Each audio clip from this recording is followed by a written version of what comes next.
Welcome everyone. I am Nayaswami Pranaba, this is Nayaswami Parvati, and that was Nayaswami Jyoti that just read from the Rays of the One Light. And we're from Ananda village along with a few others, Gita, Nab and Radhika, and we'll be doing a special presentation after this service about Ananda worldwide. But I was thinking after Navashan sang that song, we really don't need to do anything more. It was very beautiful. More than beautiful, you know. Swami Kriyananda wrote these pieces of music not just so that we're even inspired, but we're transformed, and I certainly felt that from you singing. I'd like to read to you from Paramhansa Yogananda's book of prayer demands, Whispers from Eternity. This one has a great title, Prayer Demand for Removing the Cork of Ignorance. So let's do that. No more shall my consciousness remain bottled in this little vessel of flesh, corked with ignorance. Nor more will I remain moving through the sea of cosmic consciousness, night and day, years, decades, and how many incarnations, so close and yet never able to contact thy sea. Through the bursting vibration of cosmic sound and the surging of thy holy name, I have removed the cork of ignorance, which so long separated me from thee, though we live together so closely. Now my body consciousness will meet thy all-surrounding, all-pervading consciousness. No longer will I walk heedlessly in thee, but never knowing and feeling thee. Thine image within me shall meet thy image everywhere. By releasing the I-ness in me, I will know that I am thou, and that thou alone art the little egos in all of us. The idea of deeds versus intentions reminds me of a true headline. Somebody sent me years ago a collection of interesting headlines in the news, and this one said, "Patient at death's door, doctors help pull him through." Of course, what was intended in saying that the doctors helped him with his challenge and pull him from death, but what it says is those doctors made him die. So hopefully those doctors didn't do that. But with deeds and intentions, it's very interesting because we're in a world that pulls on us all the time from the point of duality and fixes us in a certain way by habit and momentum. But I remember that with Swami Kriyananda, that most of us know that he wrote prolifically. He wrote over 140 different books. And towards the end of his life, he wrote some special books. And one of the last ones that he wrote that was published just before he left his body in 2013 was Demystifying Patanjali, which is a book on the Yoga Sutras based on the teachings of Paramhansa Yogananda on the Yoga Sutras. So the Yoga Sutras, along with the Bhagavad Gita, are the deep scriptures behind the teachings of yoga for all of us. But there's an interesting refinement that Swami Kriyananda brought to understanding and integrating the Yoga Sutras during this time towards the end of his life. He was able to cut through some layers and go deeper and help all of us have an understanding and an experience of yoga. And one of the things was in the second sutra, which is well known. In Sanskrit, it's Yogas Chitta Vritti Nirodha. And back when he first started doing commentaries on this, if you've read The Art and Science of Raja Yoga, it still says this as the English translation, that yoga is the neutralization of the waves of feeling. But in the refinement that he brought to understanding what Patanjali was trying to convey based on what Yogananda understood and deepened as an experience, he changed the word from waves to vortices. And it's very significant because what we're looking at here is how do we overcome that which blocks us from being in yoga? What is it that's there that creates the challenges for us? And if you think of the imagery of waves, what waves do to a still body of water, for instance, if you've got even a little pond or something and you throw in a rock, it creates ripples, those waves, and it distorts that reflection, and it just makes this whole thing jumble. And so there's a reality that we need to neutralize that distortion, those waves. But it isn't the deepest meaning. When we have this refinement of yoga as the neutralization of the vortices of feeling, we're tuning into that vortices have a power. They have an energy, they have a magnetism. So if you think of the word whirlpool, it's like a vortex. So we're understanding that a whirlpool sucks in things, it draws in energy. And that's what happens to us in duality. That if we get into our attachments, if we get into our likes and dislikes, we're drawn into them even further. They have a power. They're not just kind of hanging out in our lives. They pull us further in, and that momentum drags us away from what fulfillment is for us, being one with the divine, being one in yoga. So it's an interesting understanding when we talk about deeds and intentions, because what we want to make sure is, where is the energy going? Where am I placing the emphasis in my life? It isn't static, that I'm good and then I'm bad. It's more directionally, what is it that I'm really giving my life to? What am I giving my energy to? What am I giving my focus to? In terms of this quote from the Bible, that it's saying it's not about the static position of just hurting someone, but where's my focus? Where's my awareness? So further on in the Yoga Sutras, one of the most well-known parts of the Yoga Sutras is what's known as Ashtanga Yoga, the 8 limbs of yoga. And those are conditions. They're descriptions of what unfolds for us. They're actually not strategies for what to do, at least in the way that Patanjali presents them, although we can use them in that way. That's not how he has put them forward. They're a description of what unfolds for a seeker, a truth seeker, a devotee, someone wanting fulfillment in their lives. And the first 2 stages are called the yamas and niyamas, the first 2 limbs. And they're qualities. And the first 5 in the yamas means control, are certain ones that we want to work with. And the second niyamas means the non-controls. They're more observances that we want. But the very first one of the yamas, of these 5 qualities that we're controlling, is ahimsa. That's the Sanskrit word for it.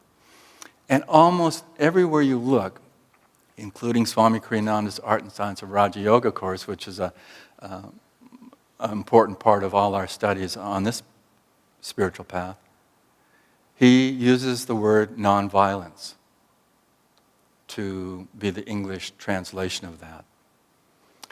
In his refinement, towards the end of his life, as he deepened this experience and tuned in more fully, he called it in the demystifying Patanjali book, non-harmfulness or harmlessness. Interesting though, isn't it? Again, if you think about in our language, in our vocabulary, in English, the word violence is extreme. Just saying the word has a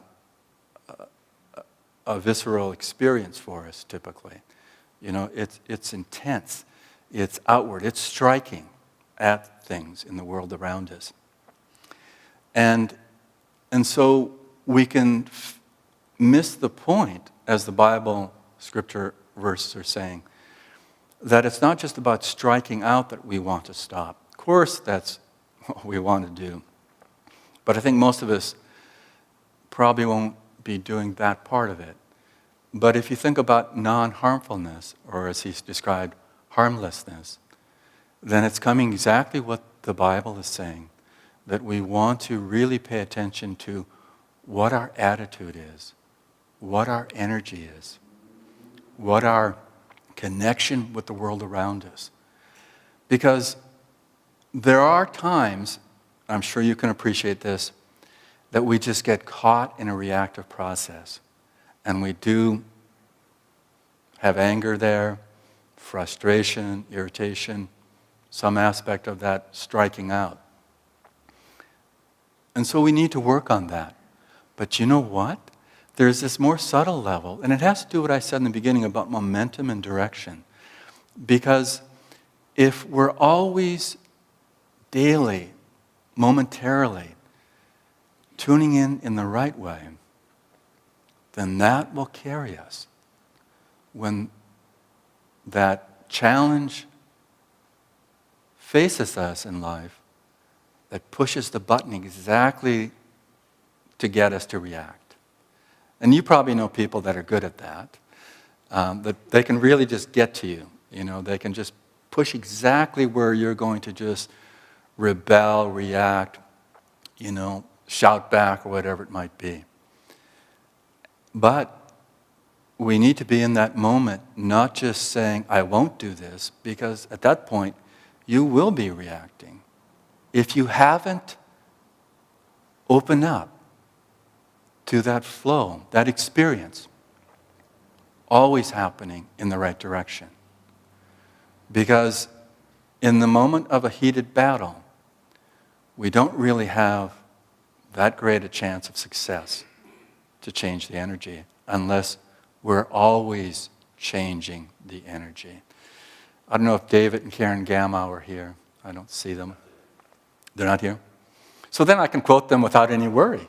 So it's pretty good. But of course, I think most of you know them. Some of you may not. But David and Karen have been very successful in working with, dealing with the challenges of stress out into the world at large, doing seminars, workshops, and classes.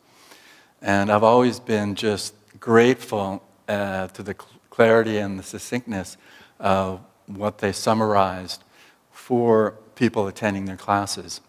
That when you're dealing with the challenges that come to you, the stress that is there, and remember, for most of us, meditation will not reduce stress. And that seems a pretty bad thing to say in front of you, right?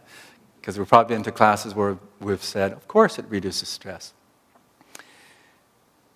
I tell you what, the traffic on 101 on a Saturday afternoon wasn't reduced because we were meditating yesterday. That traffic jam was still there. So that stress is there. It doesn't reduce that so much. It reduces, more importantly, the effect of stress on us. We can neutralize that completely. So we can be enjoying that experience of being caught in rush hour traffic. So the stress, objectively, externally, might still be there, but it can have zero consequence to us. That's what meditation does for us. That's what creates the shift. And so when we're meeting challenges, when we're meeting the stress of life, David and Karen brought this summary that I just enjoy, as I said, that it's mainly just to pause on the effect of whatever is pushing in on us, pushing our buttons, so to speak, and creating a sense of space so we can walk away. And literally, that might be what we do. We walk away. If someone's arguing with us and it's just getting more heated, that stress is real. We can just say, let's just pause. I need to go to the bathroom. Or let's just have a cup of coffee together, or whatever. So we're breaking the intensity of the immediacy of that tension.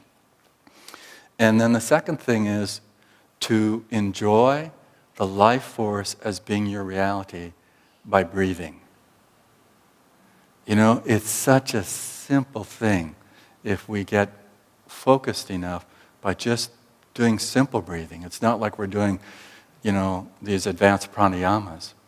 We just have to do deep diaphragmatic abdominal breathing. Why? Because it takes away that tendency of feeling you're wrapped up in tension and is able to back off and view it as just an experience that's happening to you. So that breathing allows us to nurture the flow of prana in our experience. And then, if we need to come back into that engagement, we've got more of the adventure rather than the oh my God part of it. We're able to really see, hey, let's see what can happen. And at that point, we're able to observe what is happening rather than the impression of what is happening. Now that seems not much different. It's very different. We're still having an impression, but that initial reactive impression can box us in. It can, one, box us in, and we tend to box the situation in, or the other person that's pushing our buttons. And we create then a distinctive separateness, very potent as a way not to solve the problem. It just doesn't give us much scope to really move into what can happen. And to just observe, just to see, it's like you're looking at that person and you're realizing, oh, so he's wearing, a nice green shirt. So you're just observing that. You can also observe that, gosh, this is the way that he's saying things. This is the way that I'm saying things. You're just seeing it like that green shirt. It's there. It seems to be real for the moment, or for many moments. And then, once we're able to observe, we can see it as a great play, a great movie. And then David and Karen have this fourth point, which is just great. Then you choose. You choose how you want to play out this part of the movie. How do you want to end this scene? What happens? And you have complete control of your part at the end of the scene.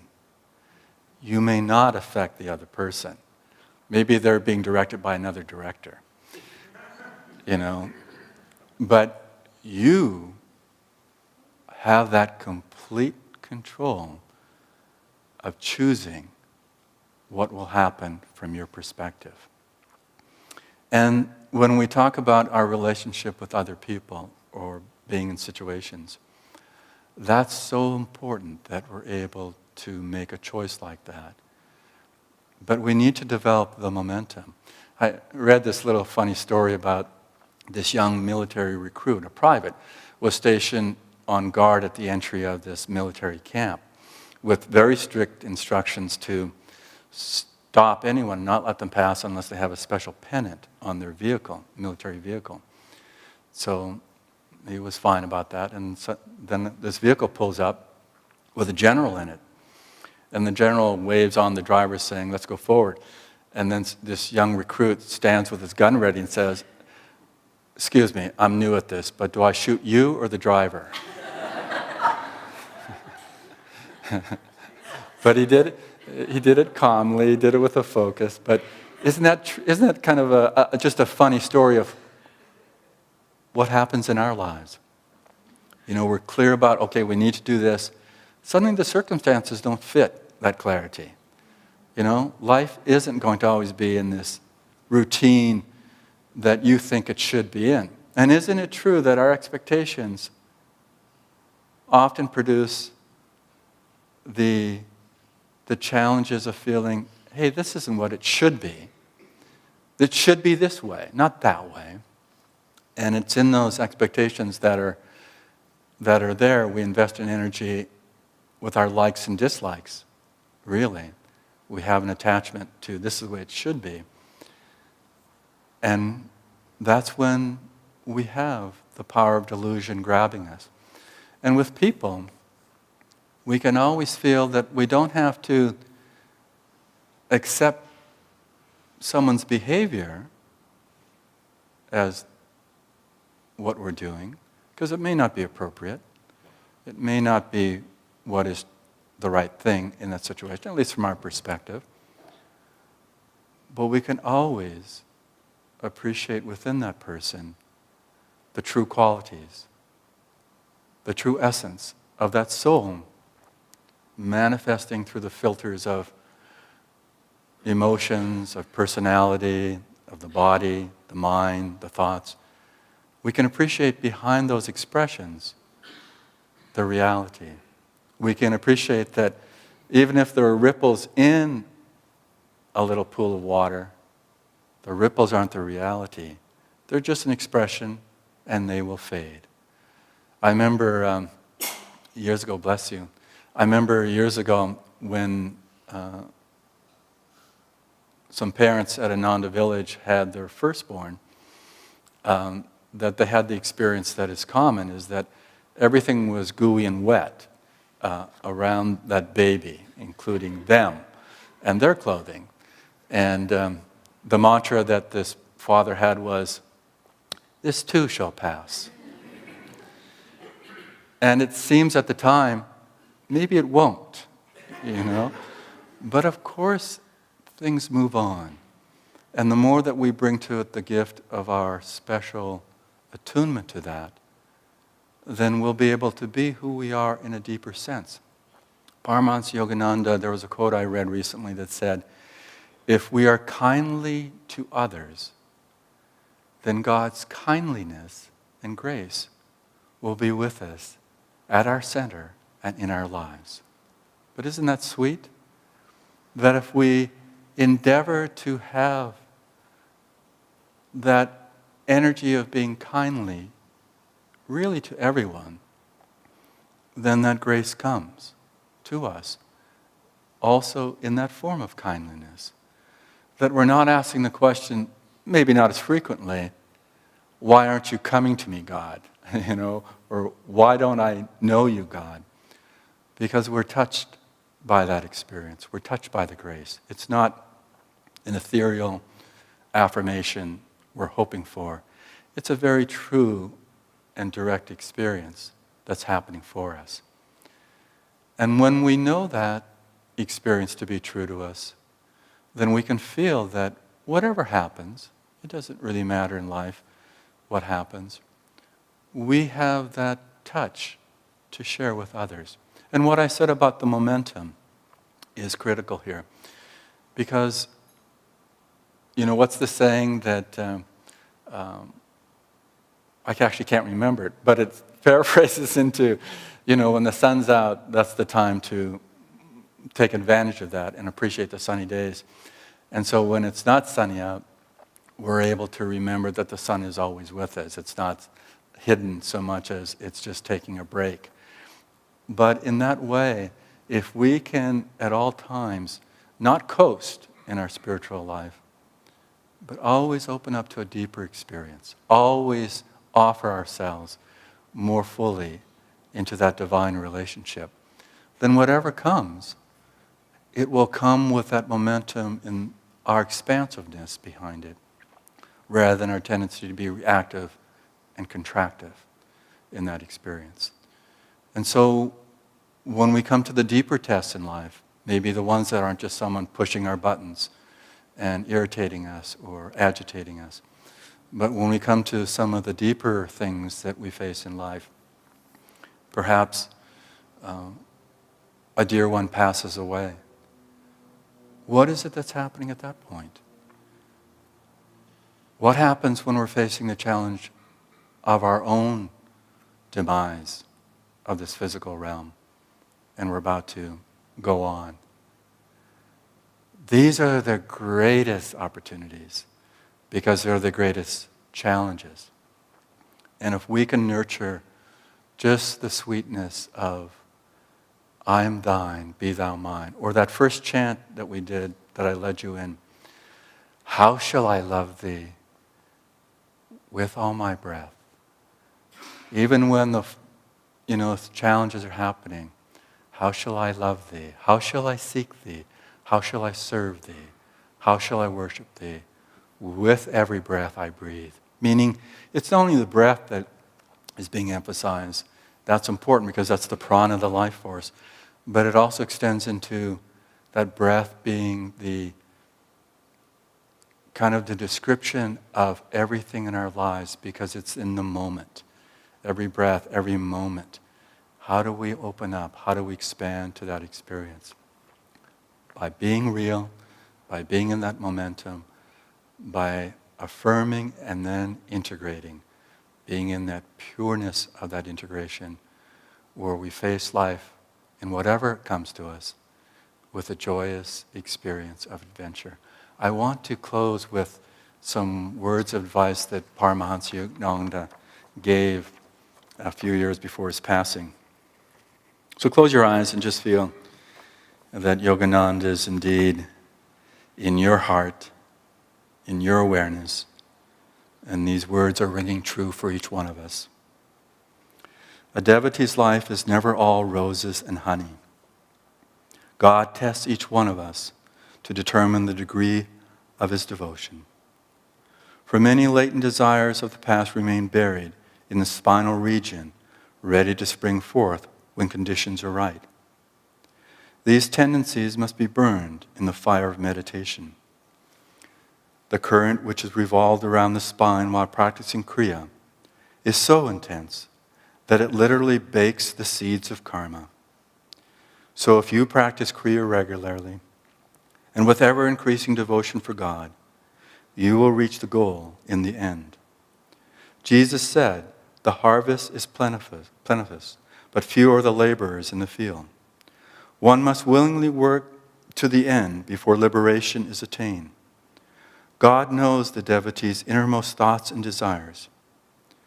If he is sincere, he will receive strength with which he will be able to win all battles. With all my love and with unceasing blessings, Paramhansa Yogananda. Let's take a moment of meditation.